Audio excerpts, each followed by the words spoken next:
Hello, Irmal Elementary, second grade. Today we are doing another little graph lesson.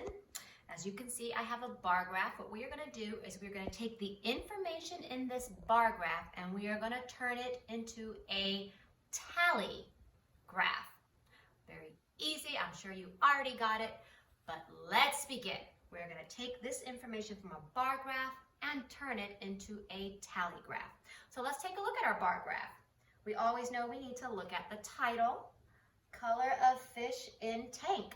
So apparently there was this tank, there are fish swimming, and we created a graph that gives us the color of the fish we see swimming in the tank. So I have an idea of what this graph information is showing me. I want to look at the number line to check. It's 0, 1, 2, 3, 4, 5, 6, 7, 8, 9. So it's going in a normal number line. And then I'm going to come down and read these words. Blue fish. There are 1, 2, 3, 4, 5, 6, 7, 8, 9. There were 9. And remember how we talked about writing it down so you don't get confused. So 9 fish, 9 blue fish. Let's go to green fish.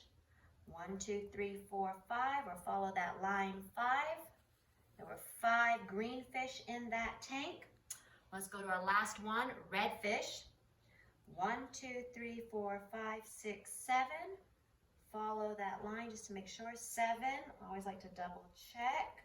All right, so I've got my bar graph figured out. Excuse me. And of course, there's all sorts of things I can do with this graph. I can say, well, I definitely have more blue fish. The least amount of fish I have are the green fish. In the middle, I have red fish. So if I wanted to put them in order from least to greatest, from the littlest, I would say green fish are the least. In the middle would be red fish. And then I'm moving on to the most blue fish. Now, what if I asked you how many fish are in the tank altogether? Then it would be adding, right? I have to add up everything together.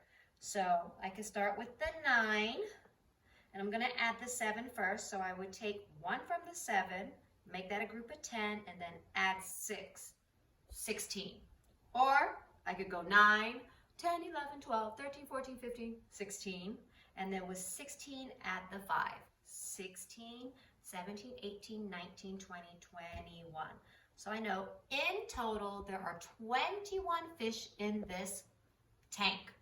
Now, we're going to take this information and we're going to turn it into a tally graph. Now, tally graphs we kind of like to do in groups of 5, so bear with me.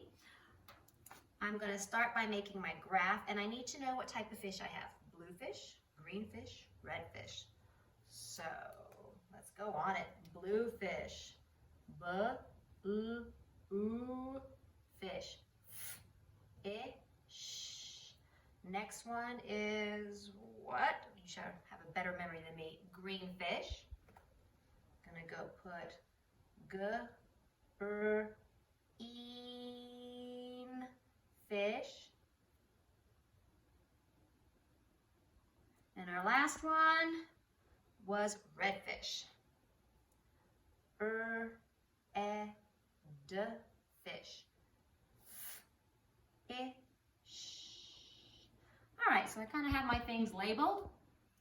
Blue fish, green fish, red fish. Probably not the neatest, and I'm sure you could do better on me. But let's get to adding those tallies. Blue fish. How many did we have? We had 9 blue fish. So I'm going to put 9 tally marks. And let's remember tallies kind of go in groups of 5. So blue fish. 1, 2, 3, 4, 5, 6, 7, 8, 9. Those are my tally marks to show me blue fish. Let's go to the green fish. 5. 1, 2, 3, 4, 5. 5 green fish. Last one, red fish, 7. So add red fish down here. I'm just going to add 7 tallies in groups of 5. So 1, 2, 3, 4, 5, 6, 7. Now I still have the same information. The only thing I would really need to do is I want to put my title up here, color of fish in tank, to let everyone know who's going to be reading my graph what this graph is about. And this was turning a bar graph into a tally graph. Thank you so much for listening.